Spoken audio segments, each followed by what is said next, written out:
everybody, you're in the kitchen with Vita and the family eats, and I've had a lot of people request a demo for Southern fried chicken. So I have my classic buttermilk fried chicken recipe for you today, and I hope you're going to love it. It's an extra crunchy, very juicy Southern fried chicken that I think you're really going to like. And our very first step that I went ahead and did before the demo, so it was done accurately, is I took my chicken legs, chicken breasts, all the pieces, and I soaked them in 3 cups of buttermilk and salt and pepper and a little Old Bay. And I covered it with cellophane and it went in the refrigerator for about 2 hours. That's all you really need to do. But right before you're ready to start frying, you want to bring it out of the fridge so it's not ice cold. You don't want to be dropping ice cold chicken into hot oil because it's going to lower the temperature of your oil and you're going to take you longer than you want it to. Alright, so we're going to begin, and we'll show you how we start the dredge process. So we're going to take the chicken and we're going to dredge it into the flour. But first of all, we're going to put all these seasonings into the flour. So we've got some salt. Save some of this for after the frying process. We've got black pepper.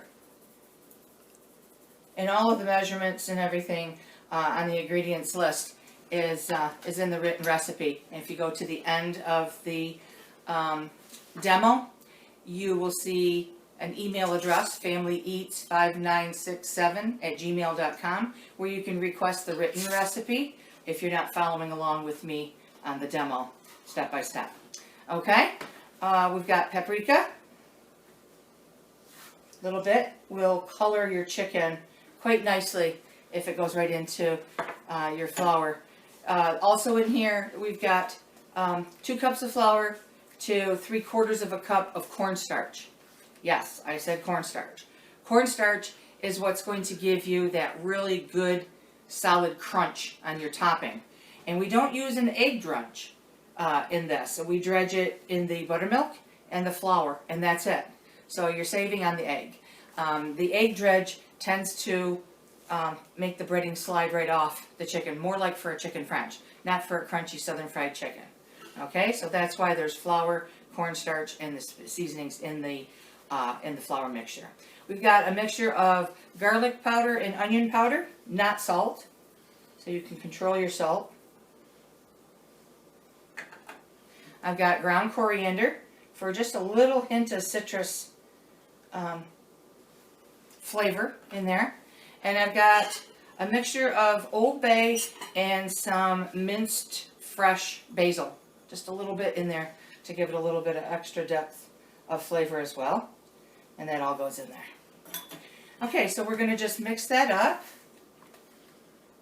And in the meantime, once you've done this step and you're getting ready to dredge all of your chicken, you're going to want to turn your oil on. And in a minute, my cameraman will show you, once we're ready, we'll go over to the stove and you'll see the type of kettle that I use for my deep frying. I don't have a deep fryer, nor do I want one. I don't use deep fried recipes all that terribly much, so I just as soon do it the old-fashioned way in a beautiful pot, a copper pot right on the stove. So okay, so your flour dredge is all set. There's no breadcrumbs in here, as I said. Strictly buttermilk, soak for 2 hours, flour, cornstarch, and all of the spices.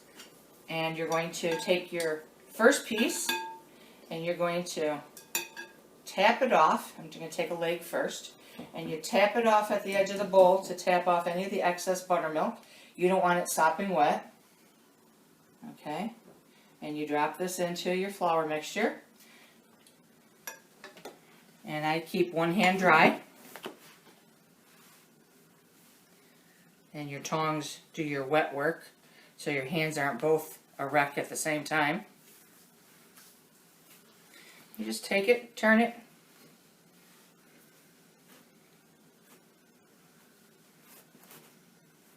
Want to make sure it's good and covered. You want a good crunchy base. Tap off the excess, set it here, and we'll put it in the oil in just a moment. And if you've got some thigh pieces or breast pieces, let it really drain off a lot of that buttermilk before you begin. Like I said, you really need this to soak in the buttermilk a minimum of 2 hours. It can go like 3 or 4. It's not going to hurt anything. Overnight's a bit much, but at least two hours, and refrigerate it with a covered plastic over top before you get started. You can't just drop it in buttermilk and then start frying. It's just not gonna work. It's not what the buttermilk is for. Okay, so we've got that good and thick in there. And honestly, I just use like one of those to-go Chinese food takeout containers for my dredge recipes. They said they tend to work quite well, and it'll fit most size pieces of chicken or fish, depending on what you're doing. You can use this breading mix as well for deep fish fry. That's a nice crunchy topping as well. And you can use a mixture of beer and like a good golden amber beer with your buttermilk, and that'll make a beautiful, beautiful fish fry batter. So we're only going to do 3 pieces at a time, because the more pieces you put in your hot oil, the colder the oil temperature is going to be. It's going to drop your oil temperature down quite heavily. So I'm just going to check, make sure my oil is up and ready to go.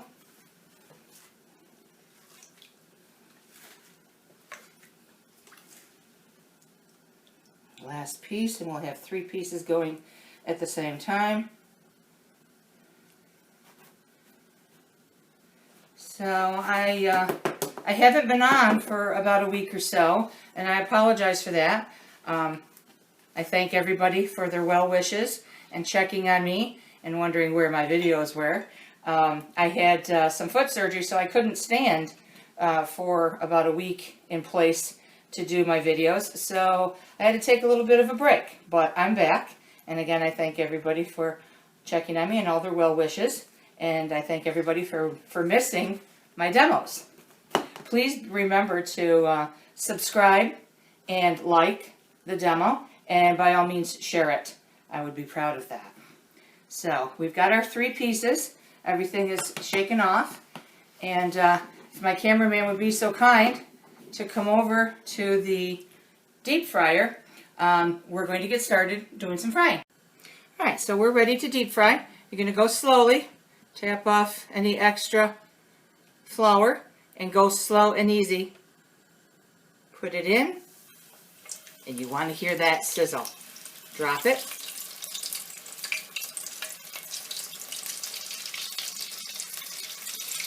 This is the size kettle I prefer, and honestly I'm only going to do 2 pieces at a time. And you're going to want to keep this on a medium high, and be careful of the splatter. You want it to be turned every, I'd say, 2 to 3 minutes. Keep an eye on it, and not let it just sit in one spot. And your pieces are going to cook for a minimum of 15 minutes each. You can hit it with a thermometer, and I'll show you that in a little bit when we're ready. You want your chicken temperature, internal temperature, to be a minimum of 165 to be sure that it is cooked thoroughly all the way through. You want a really nice golden brown color on it. And like I said, you don't want to mess with it right in the beginning. Let it acclimate to the oil, and then you can start checking it and turning it little at a time.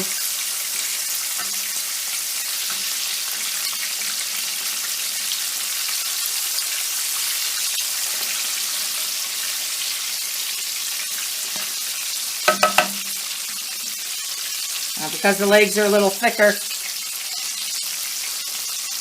turn that one a couple more times than you would the thinner chicken breast. That's going to cook up a lot faster. There's no bone in there. So like I said, these are going to go. We're going to keep on turning them every 2 minutes as I'm watching them. And you want to work safe with all this hot oil. So, as I say, unless you have a deep fryer in your kitchen, kudos to you. I don't want one. The more I've got something like that, the more I'll use it. and I don't need that much deep fried food in my diet anymore. So take one little look here. And we're going to keep on turning it. Just a very light golden brown so far. But by the time we're done, it's going to be the color of this copper petal before you want to remove it. Okay, so when we come back, I will have these two pieces completely golden and show you. And we'll work with the meat thermometer and show you what that's all about. Be right back.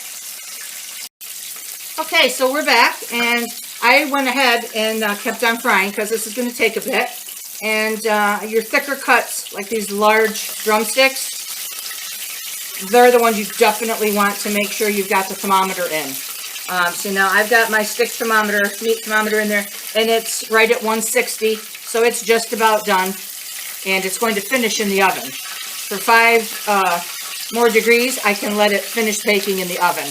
I have a rack in the oven, and it's going to go on there.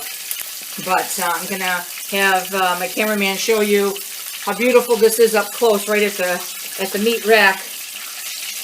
And as I said, you don't want your oil too hot. Can you see that? Isn't that beautiful? Look at that gorgeous, crunchy.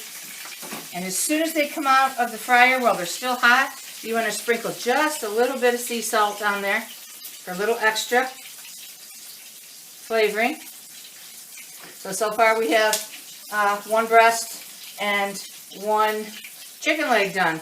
And as I said, if you're doing for a whole meal, you're going to want to start dredging 2 pieces at a time so your oil does not get cold.